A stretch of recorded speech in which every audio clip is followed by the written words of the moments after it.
Let me set this up. All right. We have a poll running right now. Can you hear me very clearly?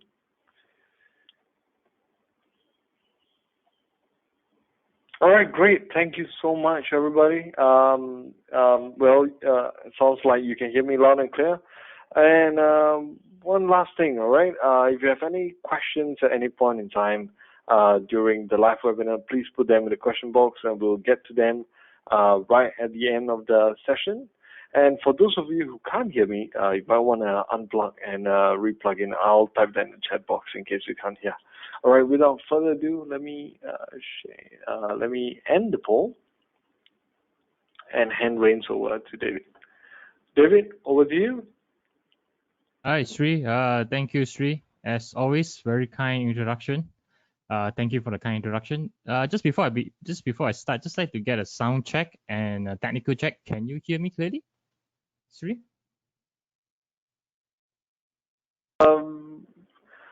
David, I hear you loud and clear. For our attendees, if the sound is not very good, you might want to just unplug and replug in. I'll send the same message on the chat as well.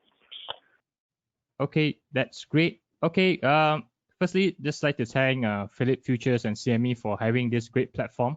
I believe it's very timely. As we know, the market has been very volatile of late.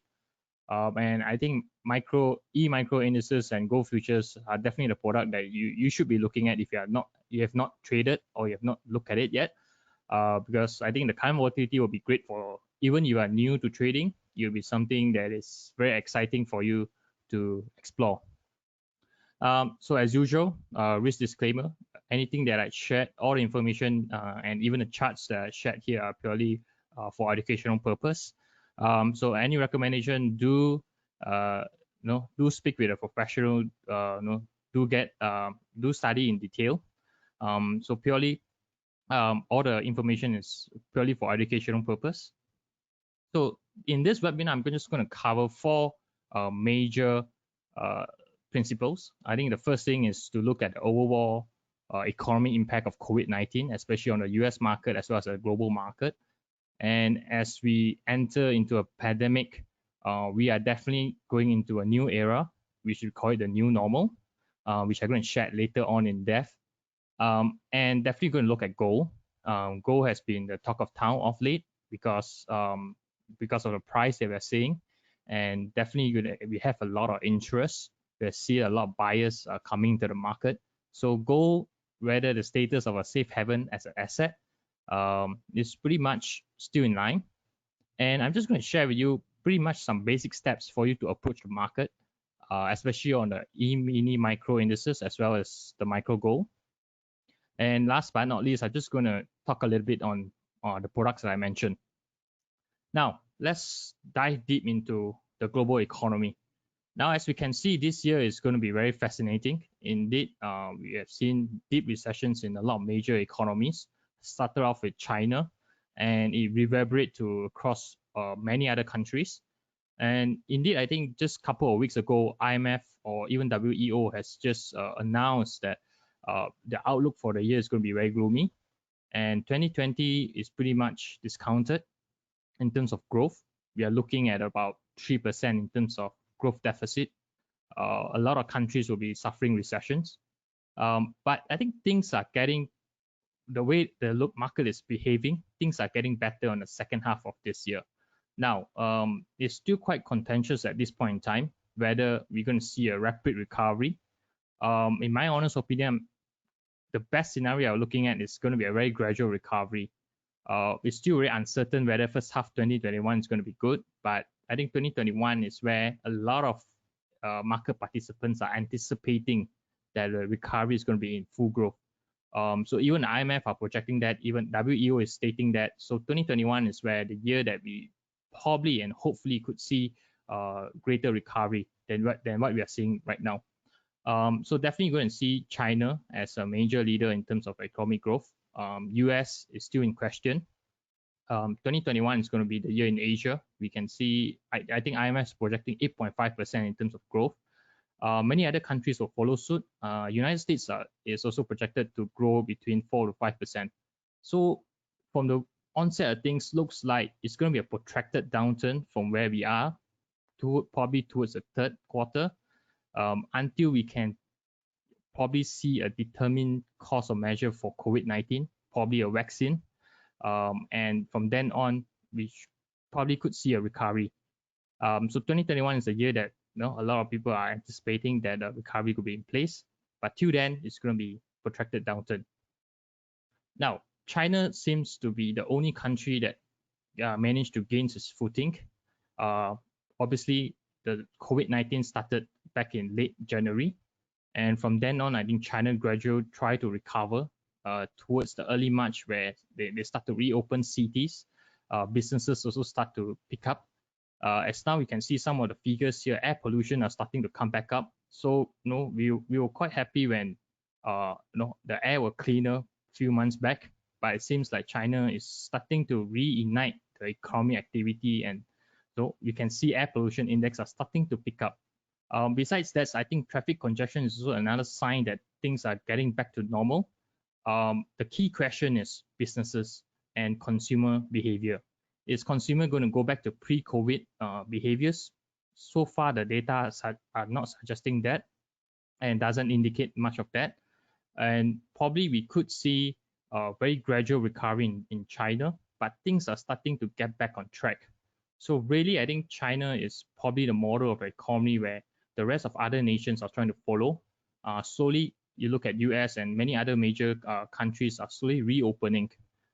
So we really like to see how China is going to behave in the next couple of weeks in terms of their economic data. But as for now, seems that China is on a good foot of recovery. Now, US slightly different. I think the major impact on US for COVID-19 came about probably in the early March. You can see the green bars are indicating they're still pretty much a pre-COVID scenario. They're still enjoying good growth towards probably the early part of March, where things start to change drastically, where numbers of COVID-19 infection in US started to climb. And that's where it's a game changer. We see major lockdowns in some across major US cities, and I think that impacted on businesses as well as their economy. But then again, over the past couple of weeks, we're slowly starting to see the gradual decline in terms of COVID-19 infection in US, and things in US also likely to start picking up. If you can see, we divided in this chart, we divided some of the key areas into the real economy as well as the financial markets. I think it's quite obvious that the financial market is moving pretty much in step, and it's pretty much anticipating a very quick recovery in the US markets. But if you just dive deep into some of the numbers, the economic numbers and economic data, it is telling you a picture that's pretty much different from where the picture that the financial market is painting. So I think as a trader and an investor, you just have to be very careful in terms of data that's coming up from US, even though financial markets are discounting that, but we should be very cautious as we move ahead. So given the numbers, I think the past 2 weeks has been numbers are looking pretty good, but whether it's sustainable in the next couple of weeks is still in question, especially numbers like unemployment numbers, even retail sales, those numbers are not looking good at all. So we still be very cautious in terms of how the US market is going to play out in the next couple of weeks. Now, COVID-19 is indeed a very unprecedented event in terms of it triggers a global-wide coordinated effort by all major central banks. So if you can see the global map, we can see every major country's response to COVID-19 is pretty much unequal. Which countries, they definitely have the financial bullet, they have the ammunition to really beat the COVID-19 effect.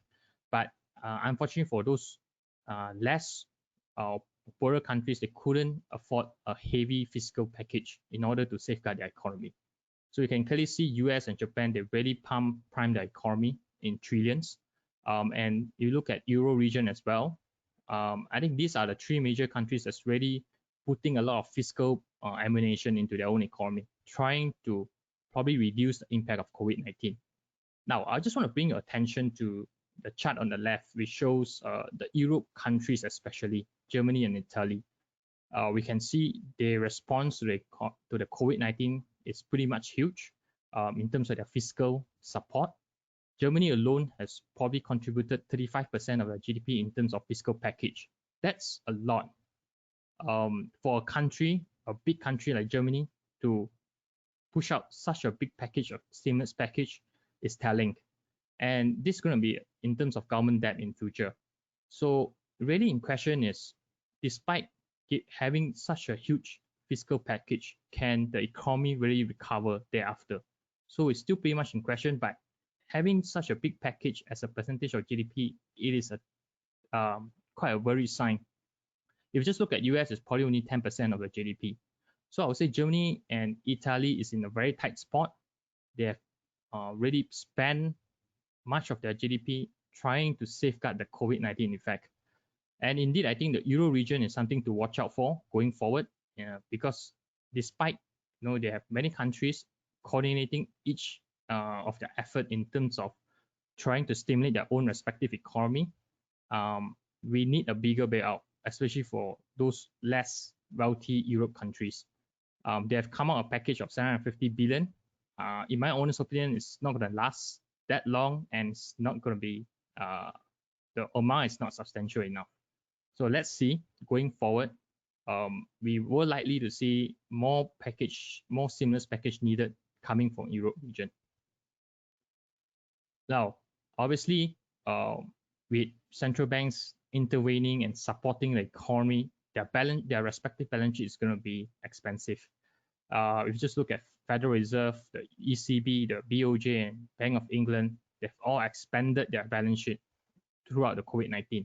Now, what is surprising is that the speed and the magnitude of the stimulus package is indeed very telling. If you just look at federal balance sheet, it has increased from 2 trillion to 6 trillion.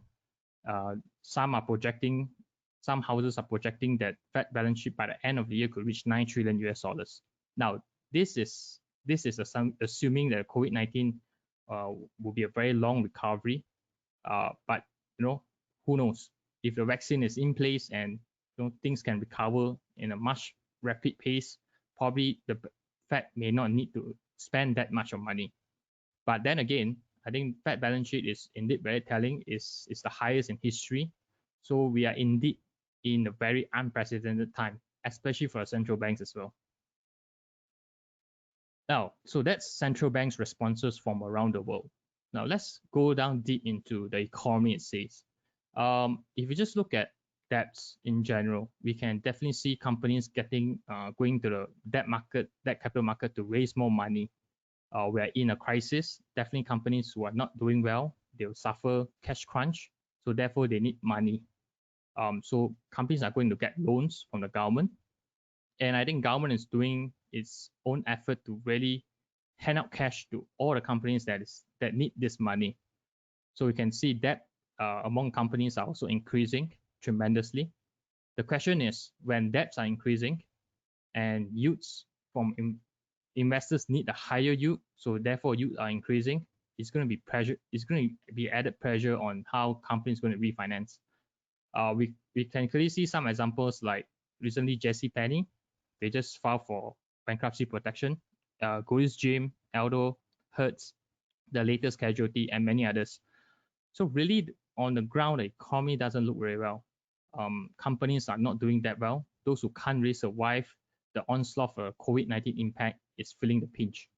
So we just have to wait for the second quarter to end.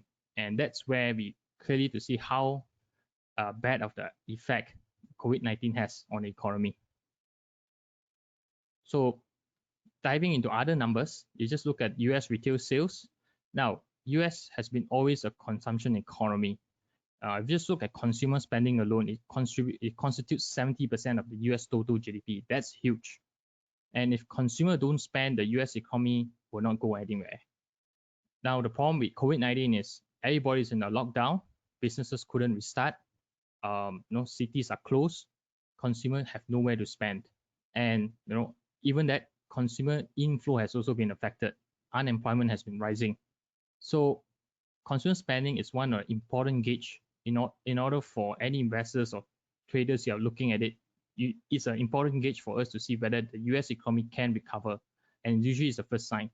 But given the numbers that we're seeing now, first quarter is bad. We are seeing consumer spending start to decline. In fact, retail sales plunged 30%. I think it's even worse than global financial crisis back in 2008. And I think second quarter numbers are not looking that good either. So really, we are anticipating how the economy in US is going to behave, especially for consumers' behavior towards the third quarter onwards. And this is something that if you are a trader, you're really looking at the market, you should be watching at it. So retail sales is a very important gauge and parameter for us to, in order for us to assess the US market situation. Now, consumer is the one that's driving the economy. But if you look at other numbers that's also relating to the consumer behavior, mortgage default rates are climbing. First quarter numbers, again, is not looking good. We can see rising numbers, despite COVID-19 impact coming in probably mid-March or late March. So those numbers are going to translate probably to April and to May. So second quarter numbers are very key. So you can clearly see across all regions in US, whether it's West, Midwest, or Northeast, all face higher default rates and higher delinquency rates. And this is a sign of concern. In just one quarter alone, we just witnessed 23% increase in overall default rate. And this is alarming. And if this is going to continue towards the second quarter, I think we will probably see higher default rates, higher delinquency rates. So same goes for auto loans. Auto loans we are hitting a default rate probably within the region of 68 billion, which is again a huge number. These numbers are very telling. And for the economy to pick up, we really need to see the numbers to stabilize or in fact to decline. But we don't see that. Probably we don't see that in the next couple of months, weeks, perhaps. Now, coming to the financial market. The financial market is painting a very different picture. If you just look at the chart on the left, which is the VIX index, or what we call the fear index, it's indicating that the market is pretty much complacent at the moment. There's not much of risk undertaking. Pretty much the market is very comfortable at where it is. We have seen the VIX index climb to the high of 80 at one point in time, matching the level back in global financial crisis, and it went all the way down to probably about the 25 to 29 level, and it's hovering around those levels. So again, I think the market is quite comfortable with taking on risk right now.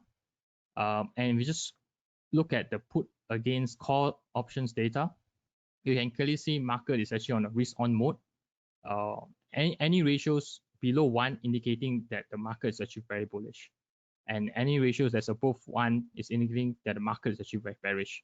So right now we are probably below 1 and it's negative, which shows that generally I think market participants are anticipating the market is going to be quite comfortable and is in fact going to be on a risk on mode instead of a risk off mode. So market seems to be recovering, but it's not gelling with the overall fundamental economics. Now, a lot of market are concerned with inflation, given that the amount of money that the central banks has been spending into the economy has been pump priming the economy. So money supply is going to be a big issue. So whenever we talk about money supply, inflation comes into the picture. Again, we are not seeing inflation rising as much. In fact, if we just look at the numbers, it's just below 2% where the Fed target is.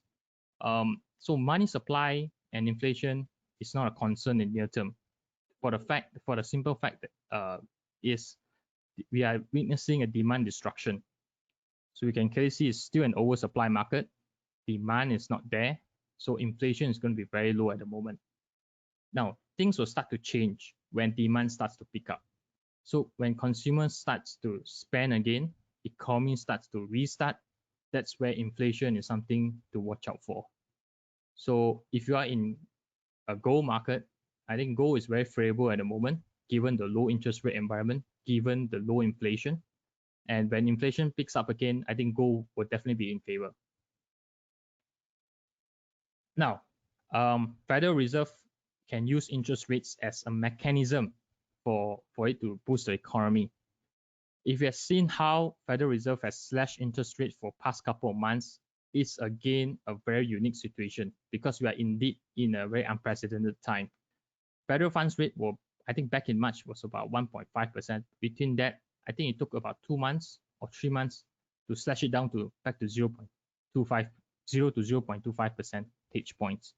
So that is quite telling. I think the Federal Reserve is coming in at all levels to really pump prime the economy. And it's something that we need to watch out for. So FOMC meetings are coming up in the next couple of months. We have one in June, early June.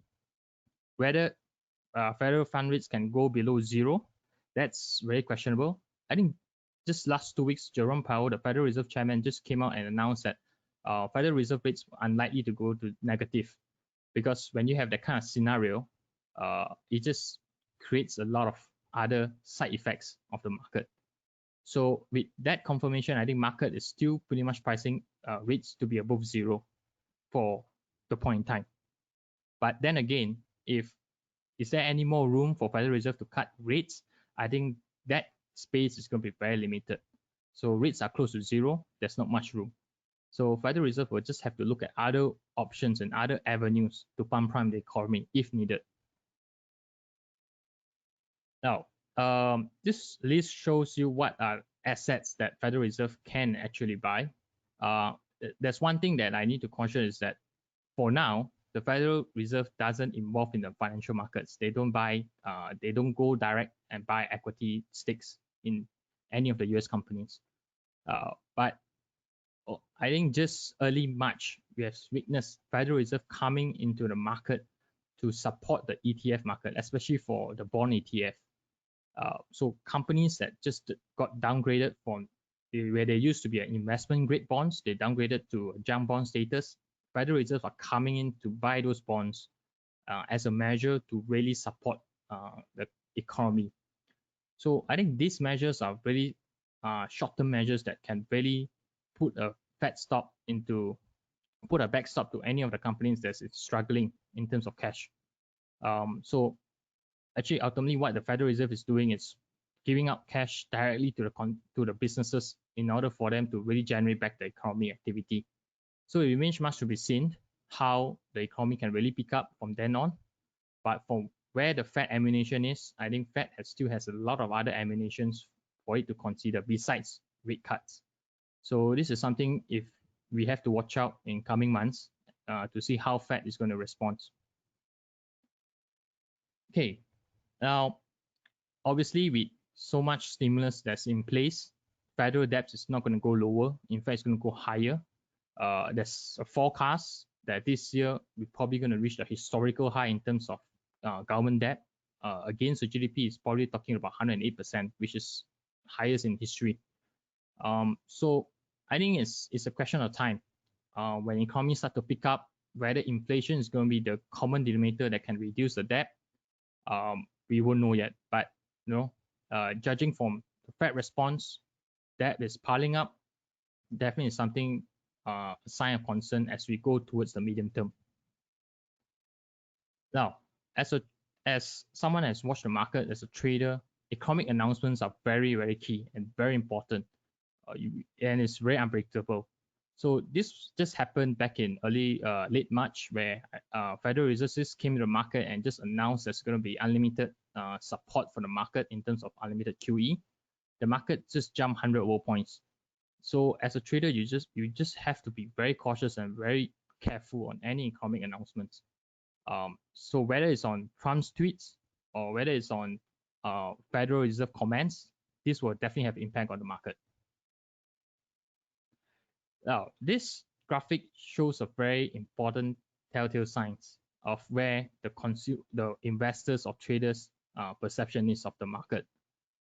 We have seen how the sharp rise in most of the US indices, and everybody was expecting, given the sluggish numbers they were seeing in the economic numbers, we should expect a retracement, at least a retracement of the market. So everybody is expecting a bearish momentum of the market to come, but we have not seen that yet. So I think it's at this point in time, it's still pretty much the retracement will still be in question, but it's just a point in time.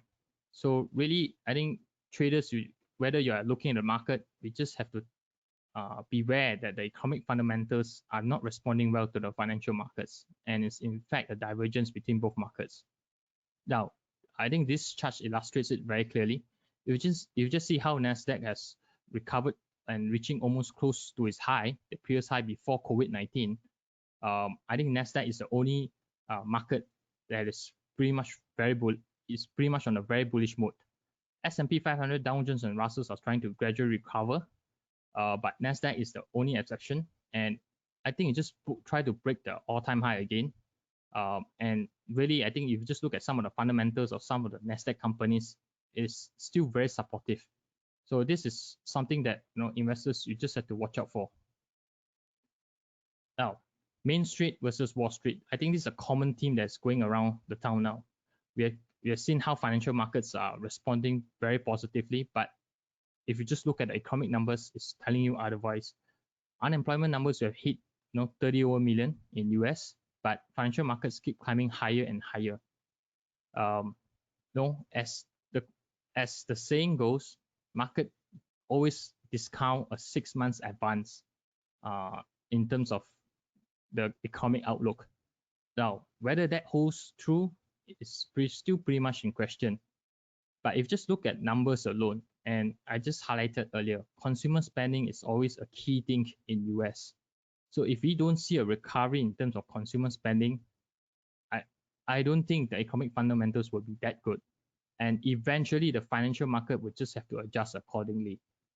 If you just look at the S&P index and the consumer sentiment, we have seen a big divergence. We have not seen this during the GFC. So indeed, the market is pretty much in a very overbought territory. It's not gelling in with the fundamentals itself. Now, if you just look at S&P 500 in terms of the PE ratio, again, the PE multiples are reaching to the high of early 2000s. In fact, investors are so bullish on the market, but the earnings estimates are indicating otherwise. If you just look at the forward earnings, the EPS on the S&P 500, there's clearly a very big divergence between both markets. In fact, some of the companies in US are already getting away from forward guidance. They are not guiding any of their earning estimates. They're doing it away because they are not sure how the economy will respond in the coming weeks or months. So really, the market is on its own foot, but the fundamentals of the companies are indicating otherwise. Now, there's a news story which I pick up on CNBC, which quite telling as well. Many Americans, they're pretty much using the COVID stimulus checks that they're receiving as a way to trade stocks. So indeed, you can see investors' participation in the market has just jumped. So everybody is just really rushing into the market. And when this happens, usually, it shows you the sign of pickiness in the market. So, as an investor or trader, you just have to be very mindful of where the market situation is right now. Now, Nasdaq is definitely clearly the oddball here. In fact, Nasdaq, in terms of PE multiples, and mind you, this is the composite index of Nasdaq, it has reached 28 times. As a composite index to reach that kind of level, it is clearly an overbought situation. If you talk about company having 20 or 30 times multiples, it makes sense. But having as a composite index, it's very different story here. So I think most of the Nasdaq counters, like Microsoft, Apple, their valuations are clearly way above their average. So it's just a matter of time whether could we see a retracement in the coming weeks or months. Now, just to show you the breakdown in terms of component stocks itself for respective indices, you can clearly see in Dow Jones, the top 5, the number 1 component stock is definitely Apple. It's pretty much mixed, but Apple and Microsoft itself constitute probably about 13 to 15% of Dow Jones index. And if you just look at S&P 500, the same name again appear. Microsoft and Apple contributes about 10%. Same goes for your other tech counters like Amazon, Facebook, and Google. So this goes to show that the tech companies are really driving the economy and the index. Whether can it sustain, whether the momentum can sustain, is very questionable. If you just look at fundamentals alone, despite having good earnings, their valuation multiples are way beyond their earnings potential. So this is something definitely for us to watch out for. If you want to look at clear signs of whether weakness in the market, just look at some of the top 5 companies on the respective indices. So earnings for tech counters are very crucial. And I think just a couple of weeks ago, some of these major companies has already announced that they will not be giving any forward guidance for the next 6 months. So this goes to show that they themselves, they're not even sure how the economy is going to behave in the next couple of months. And given that the valuations are way surpass their fundamental valuations, I think market is just too optimistic at this point in time. So really, I think as a market watcher, we are really looking at the second quarter earnings, which will take the full impact of the COVID-19 lockdown effect. Now, if you just look at in terms of sectors itself, consumer discretionary, financial, energy, and industrial, these are the 4 major sectors that's not going to perform well. And you see it's been a telltale sign in the first quarter. I think second quarter's number is going to be even more negative. And now everybody is watching whether the third quarter, is there any sign of rebound? So from the way I look at it, it's going to be very gradual recovery as we go into the third and fourth quarter. But if you are someone that trying to track how the US economic performance is, just look at some of the major sectors that's not doing well, especially your financial and consumer discretionary. Now, I think in the beginning part of my presentation, I highlighted on the low touch economy. Now, the low touch economy is going to be something that's it's going to be the new normal, whereby we're going to be, even the presentation today is on a digital platform. I think things are going to be digitalized as many work going to be replaced by working from home. Technology is going to be the main question. It's going to be the major platform. So I think that explains why majority of the tech companies are doing very well. Just for example, you look at Microsoft, they recorded very good earnings because they got contribution coming from Microsoft Teams, which is an online presentation platform. So I think we are moving into a new normal. Even if we have recovery in sight for COVID-19, we are going into a new economy. So if you are in sectors, tourism, hospitality, or sports, these are going to be the sectors that's going to be impacted very badly due to COVID-19. Of course, pharmaceuticals, retail, and whether retail more to the food retail, you tend to have minimum risk of the COVID-19 impact. So clearly, we are seeing a gradual change in the economy, the type of the economy that we're going to see, and everything is going to be on a very digital platform. So if you just look at it, tech space is going to be something that a common theme is going to be talked around even after the COVID-19. So pretty much we are entering to a new normal. So these are some of the key things that we're probably going to be post-COVID-19. We're probably going to witness. E-commerce is definitely one of the areas. With even 5G is definitely one of the things that's talk of town. So everything is getting into a more digital platform. As we all work from home, cities or companies are encouraging the staff to be more remote or having more remote access. So tech space is something that is going to be the new norm, and it's going to be the new normal. Now, given that in mind, and given that sentiment which I shared with you, just look at prices itself. And I just compare the prices, the seasonality in terms of prices for the past 20 years. This shows for the Dow Jones index itself. You can clearly see, I think this year we have seen a very volatile market. To see a double-digit range in terms of money price have not seen before for the past 20 years. So this year is a very volatile year. As a trader, it'll be very beneficial because when you are in a volatile period, traders, if you get it right, you get your benefit. So I think just the month of February and March, we have seen double-digit decline in terms of prices. So that's actually very telling. Now, despite we seeing such a big dip in terms of price, the rebound in prices is also as fast. So really, is the question of sustainability. And if you just look at the chart itself, month-to-month basis, May, a lot of people are saying May usually is a weak month. People usually sell in May and they go away. But if you just look at historically speaking, for the past 20 years, May is not a weak month. In fact, if you just compare it historically, weak months are in June and August.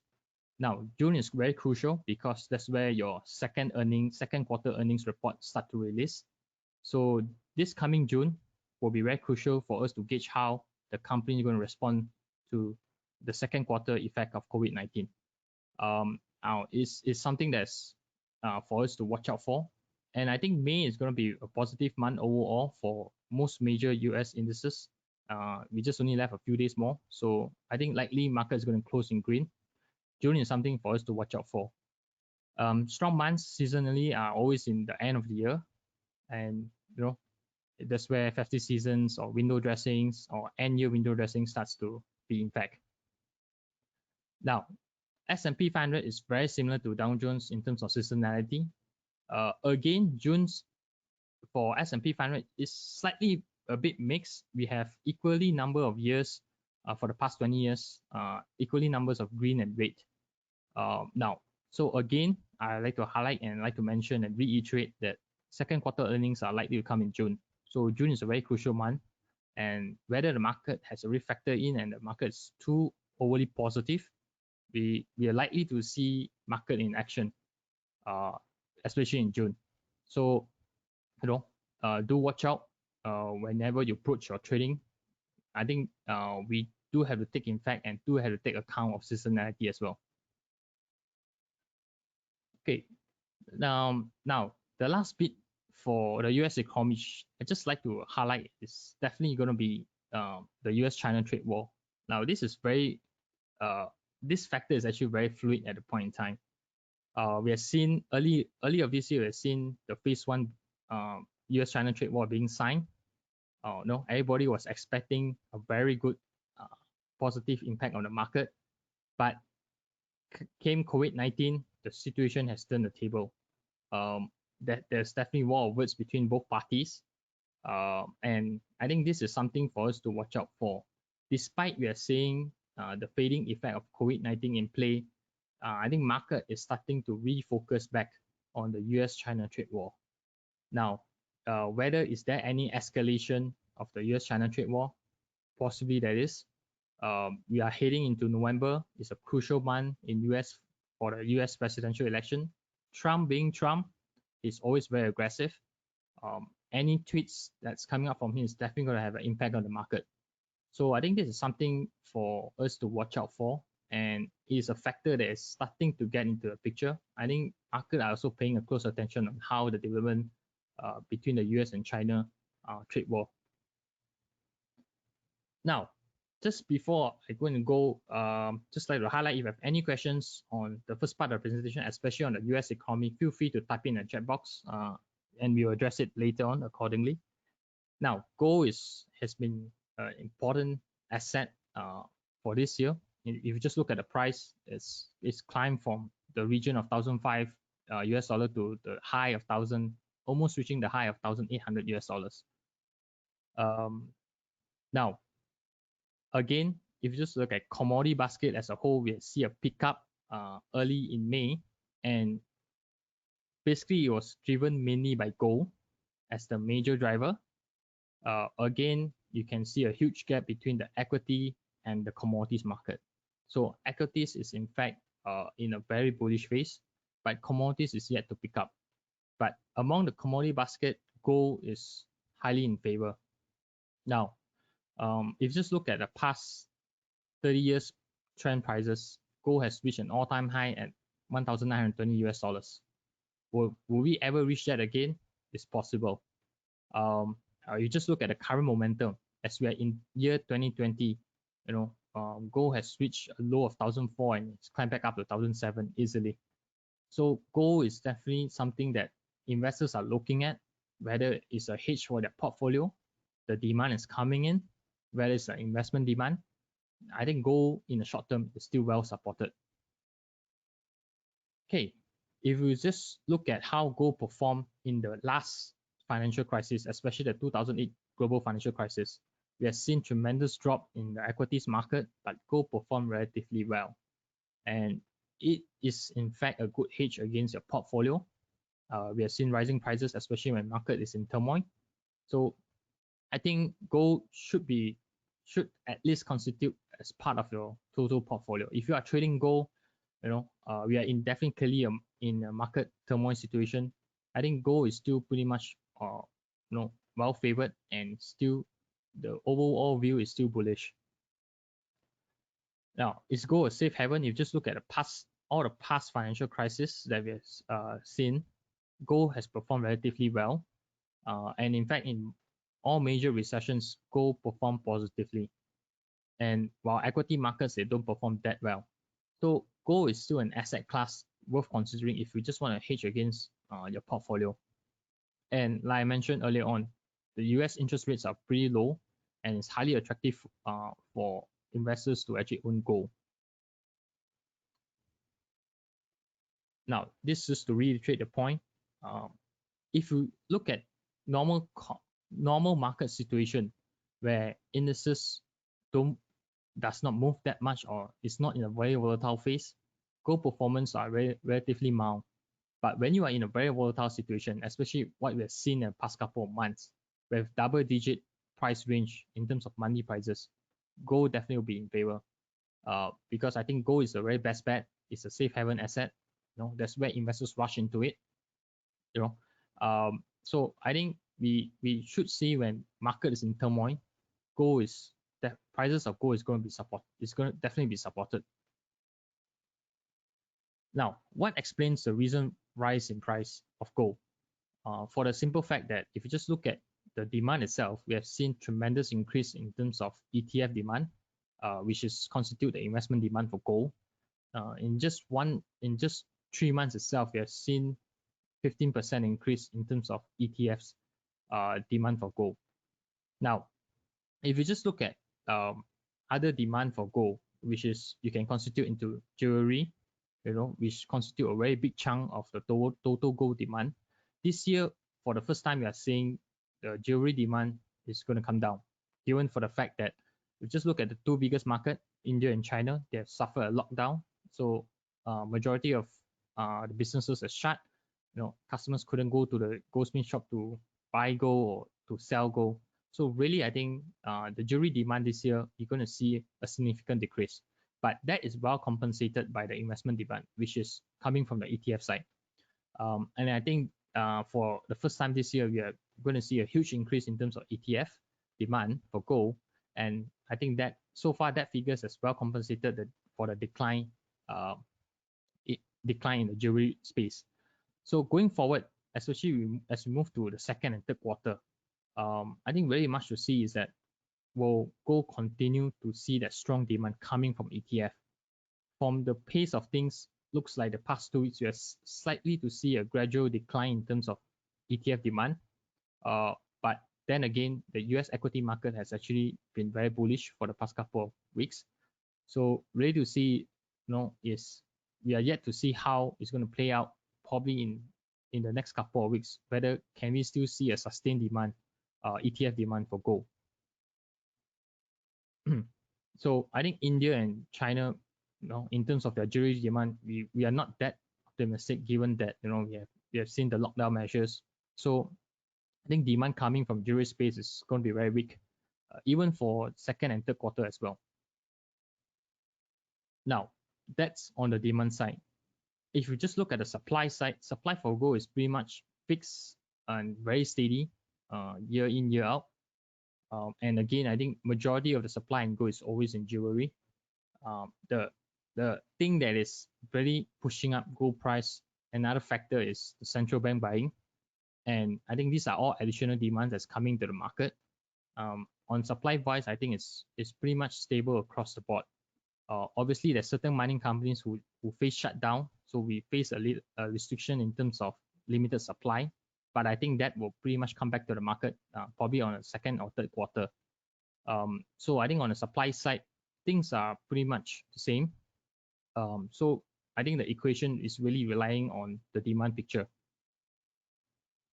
Now, if you are looking at gold and you're trading on gold, there's one report as a trader you always pay close attention to, which is the Commitment of Traders report, which indicates and which gauge the overall market participant positions in the market, whether it's long or short. So when you have figures that's below zero, that means the overall market players are shorting the market. They are net short of the market. But anything that's above zero, you are indicating that market participants in general are very positive for the market. So they are net positive.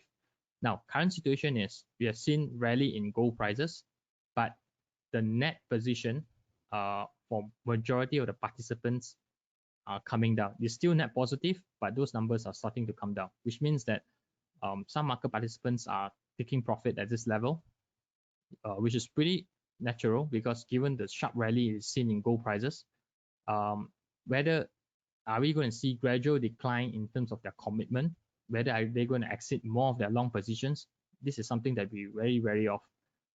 So if you are trading the market, do look out and do watch out on the Commitment of Traders report, because that will indicate how bullish or bearish they're going to see in the market, especially for the market participants. Now, another key factor when you look at gold prices is always you look at the US Treasury yield and the gold price. We have clearly see an inverse relationship. Whenever you see a stronger Treasury yields, it will always accompanied by lower gold prices. We have seen how US Treasury yield from the high as 2.25%, we went down. I think it went down to negative past couple of days, and now it's slightly above zero. With such a low yield environment, gold is always in favor, because the opportunity of holding gold, the opportunity cost of holding gold is actually getting lower.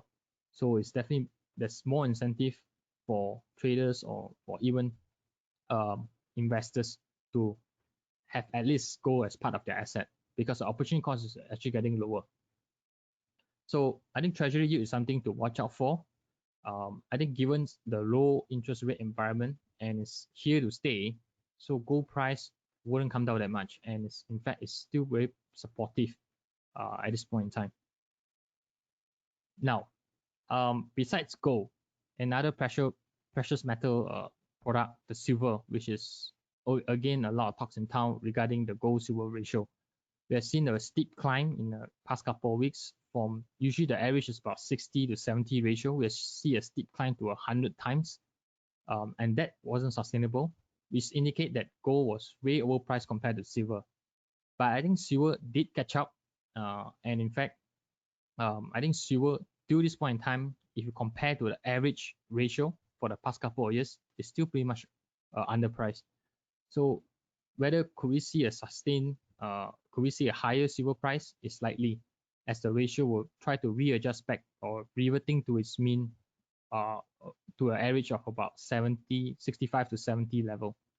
So again, with that in mind, gold will likely face a temporary retracement, and silver will play the catch up, or gold. There's likelihood that gold may continue to climb even higher, and it will just push the ratio above 100 again. So by then again, I think ratio at this point, the current ratio that we're seeing right now above 100 level is pretty much unsustainable. Now, when we compare gold and silver, the relationship between both are pretty much positively in line. We've seen periods where both move in tandem. There's periods where now you're starting to see periods where both doesn't move, they don't move in tandem. But overall, in general, gold and silver price, they relate positively. The thing that I want to highlight is that the strength of the relationship has actually weakened of late. That is because if you just look at the ratio itself, the ratio has actually spiked up to 100 times. So that indicates that gold is on its own major footing and silver is not catching it up. Now, if you just look at compare it historically, the ratio will likely to go back up, or rather the co-relationship will likely to go back up in time, which indicates that silver will play the catch up, trying to reach a more favorable ratio levels, which probably the average is 70 to 80 level, and that will indicate that the relationship between the gold and silver price will probably reach 80% price positive. So that's where its long-term average is. So let's see and let's watch how silver can play the catch up when we relate it back to gold. Now, another major important parameter when we look at gold is always we look at the dollar index relationship with gold. We've seen, if you just look at historically, the dollar index always have an inverse relationship to gold. Whenever you see a strength in dollar index, you see a weakness in gold.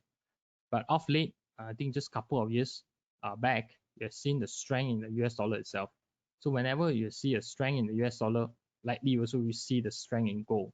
And I think that's the primary reason that we are seeing this is mainly because the US dollar is also seen as a safe haven asset, and it's also used as a safe haven asset, accompanied by gold.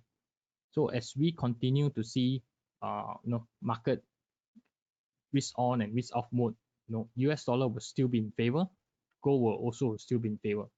So therefore, I think the relationship between both were likely to be slight positive, given that historically both they don't move in tandem. In fact, they have a negative or inverse relationship. So this is a unique, or rather, is a unique relationship that we're seeing right now, and we should pay a close attention to it. Now, in terms of price seasonality, gold is as a commodity, it does display a very unique seasonality pattern. Just look at the month of May and June. May itself is actually pretty much a weak month for gold for the past 20 years. But as we move towards June, July, August, towards the second half of the year, we're likely to see prices of gold tend to be a bit more supported. So again, I think if you just look at historically the trend, as we go into the second half, prices would tend to be supported, whether it's coming from demand side. And given the current economic turmoil, I think gold in the midterm should be very favorable.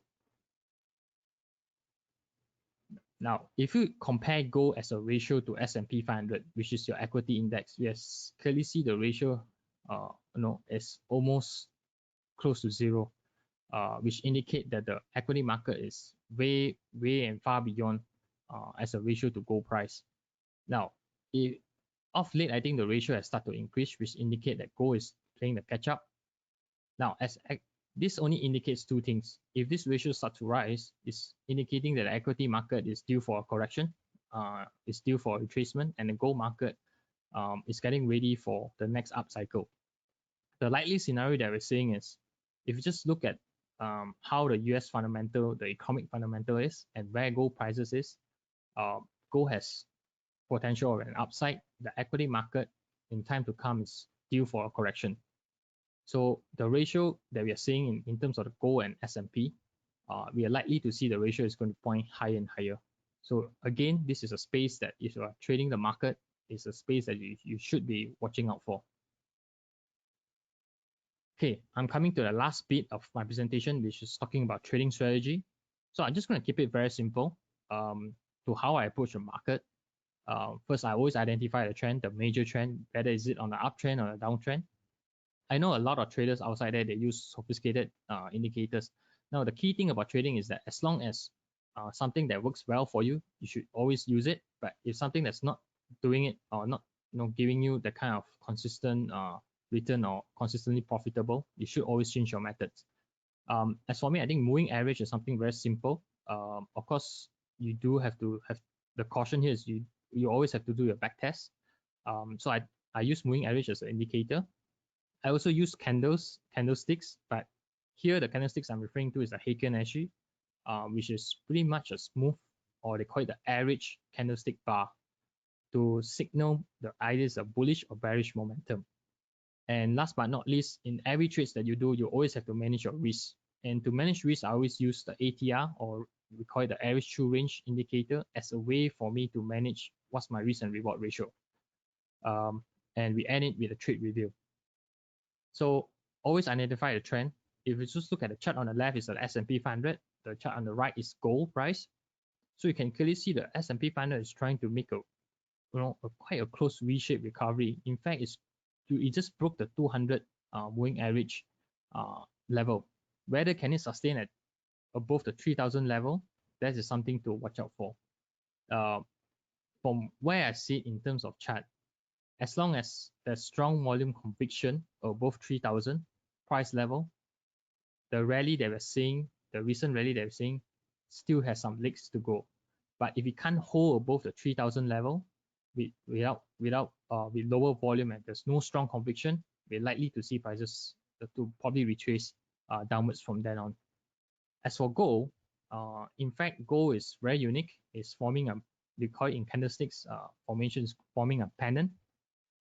Very crucial levels is the 1,700 level. It tested many times. So it does break that again with conviction, and it's identified by huge volume and it's sustained for a period of time. We're likely to see gold retrace. It's going to retrace to even lower levels. But if we don't see higher volumes and we don't see a strong conviction from the market, I think gold will try to go back up to above 1,700. Now, the moving average setup, which I always use, is always the 9 days and the 20 days. As to why 9 and 20, this is being back tested. So again, you can always do your homework. You can try your own fixed numbers or days to your moving average. But the problem with back testing is always the fitting up the curve. So try to avoid that. So here I'll use 9 and 20. It works fairly okay in terms of the percentage of winning rates. So in order for you to use the 9 and 20, 9 indicates the shorter time moving average, the 20 days indicating the longer time moving average. So when you see a shorter time cutting across from below the higher moving average, that's indicating a bullish trend. So usually you try to enter probably on the first or second bar onwards. So as those circles are highlighted, those are the possible entry points. Same goes for the gold market as well. Now, Heiken Ashi. Heiken Ashi is a very unique candlesticks bar. So when you use Heiken Ashi, you just have to put aside your normal candlestick patterns, be it whether it's your bullish flag or harami or those type, because in Heiken Ashi, what the candle does is that it average or smooth out the gaps in your normal candlesticks. So you just only see a green and red bars. So again, because in trading, you just have to keep it simple. So I use Heiken Ashi to accompany it with your moving averages, your 9 and 20. So whenever you see a green bar, it's indicating that the price is moving on an uptrend. When you see a red bar, it's indicating the price is moving on a downtrend. So if you see a Heiken Ashi, a green bar, and the shorter time frame, the 9 days moving average is crossing from below the 20 days moving average, that's always a signal for you to enter the market. Now, vice versa, if you see the 9 days cutting the 20 days from above and the red bar on Heiken Ashi indicating a bearish momentum, that's usually an opportunity for you to short. Okay.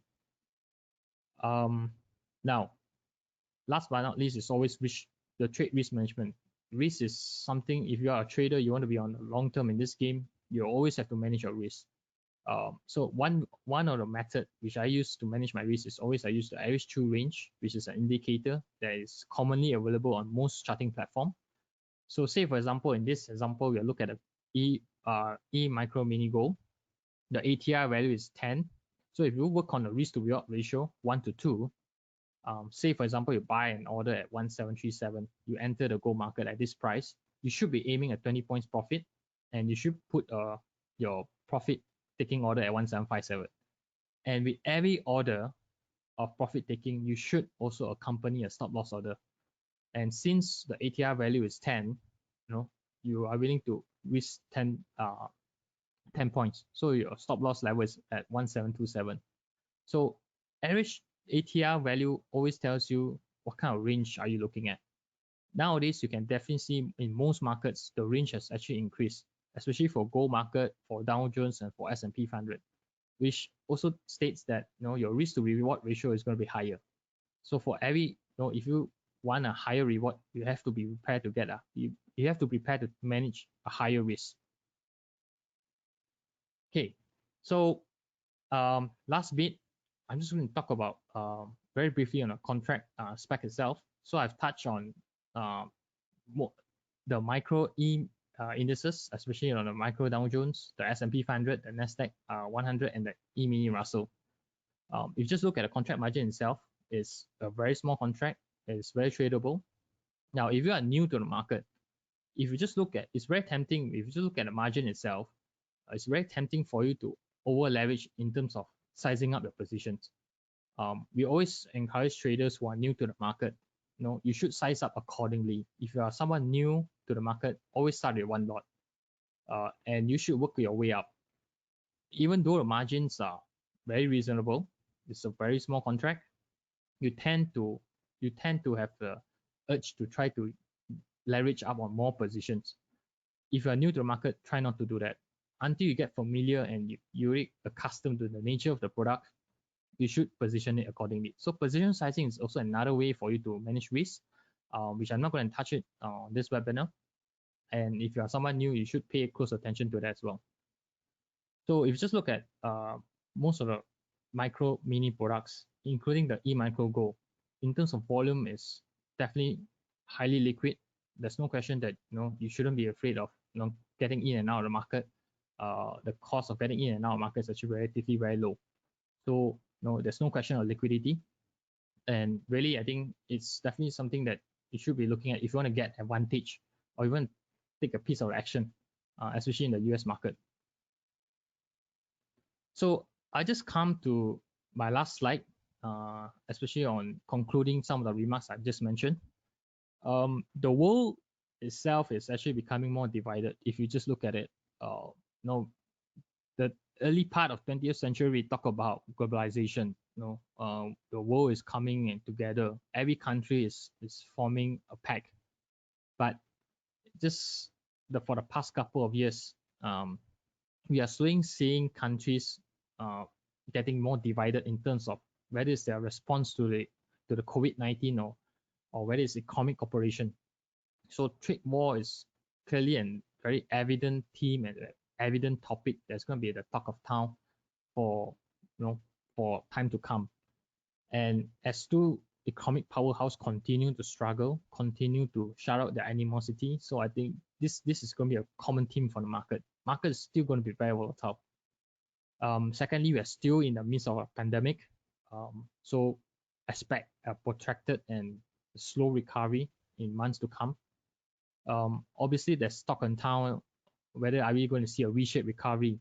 In my honest opinion, a V-shaped recovery is still not pretty much in sight, but as long as we need to find a cure, and until we find a cure, things will get more certain. But until then, I think things will continue to be very uncertain, and situation is going to be very volatile. So we are also seeing global debts around the world are getting higher, unemployment is getting higher. So the question that you should ask yourself, how optimistic can you be? So really, I think this is some of the key questions you should ask yourself when we approach the market. Gold price, we've seen the potential in terms of the rally. I think it's bound to have a retracement in the short term, as any other healthy trend is bound to have a retracement. But in the mid and longer term, I think gold price will always be in favor. So the bullish trend will still be intact, and investors or traders should always position themselves in gold price. Current market volatility is very ideal for trading. I've not seen such market volatility for many years. In fact, I think in the month of February and March alone itself, as I just pointed out earlier during the seasonality chart, to see a double-digit numbers in terms of prices is unprecedented. So I think if you are not in the market, it's definitely to be the best time for you to be in the market.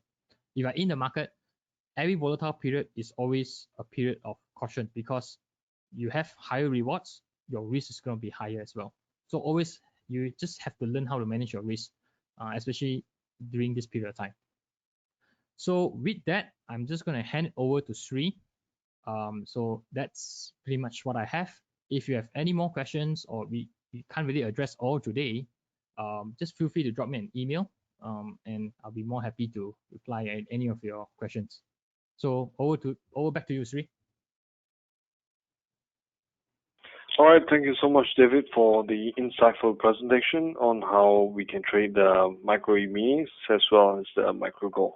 All right, the first question that we have is from Walter Leong. She's asking, what time frames are you looking at for moving average?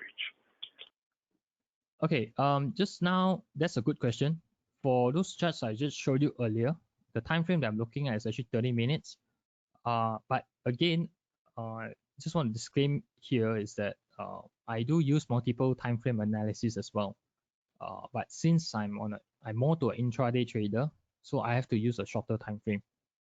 Sometimes I even go down to 5 minutes. But for example that's given just now, it's actually based on 30 minutes.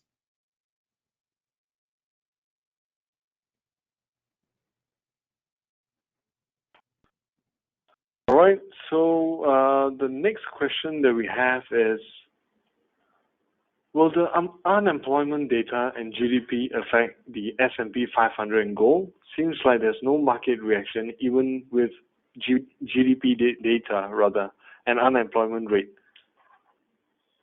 Yeah, now this is a very common question and it's very puzzling. What we are seeing in the market now and what we are seeing in terms of economic fundamentals is totally different. The reactions are different. Clearly, we are seeing soaring unemployment. I think unemployment numbers will start to normalize in weeks to come, but it's still bad. We are talking about 30 over million people unemployed. But financial markets is just not following that. Financial markets is keep getting higher and higher. So I think the point and the question really we should ask ourselves is, as we move forward in weeks to come, are we starting to see consumers starting to have that kind of optimism, that kind of confidence to really go into the economy and spend again? If we don't see that, I don't think the financial market can sustain that kind of peak for a long time, because eventually it has to go back to the economic fundamentals. If people are just not going out to the street and spend, how far can the economy go, or how far can the market goes?